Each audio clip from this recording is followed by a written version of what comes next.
সাংবাদিকতা ক্ষেত্রে এবছর 21 পদক পাচ্ছেন শফিক রেহমান। শফিক রেহমান 1950 সালে তৎকালীন পাকিস্তানের পূর্ব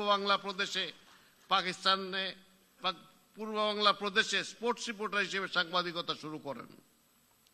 এরপর তিনি 1957 সাল থেকে লন্ডনে বিবিসির বিভিন্ন বিভাগে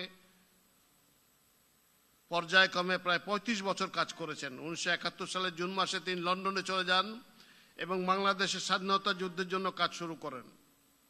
1984 সালে তিনি সাপ্তাহিক জায়জা দিন পত্রিকা প্রতিষ্ঠা করেন, যা স্বৈরতন্ত্র বিরোধী ভূমিকার কারণে প্রবল জনপ্রিয় হয় এবং সাবেক স্বৈর শাসক জেনারেল হোসেন মোহাম্মদ এরশাদের আমলে দুবার নিষিদ্ধ হয়।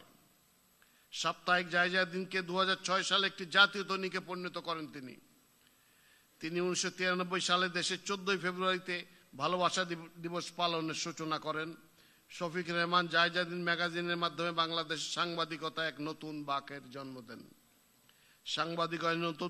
সাংবাদিকতায় নতুন যুগের সূচনার স্বীকৃতি হিসেবে শফিক রেহমানকে 2026 সালের 21 পদকে ভূষিত করা হলো।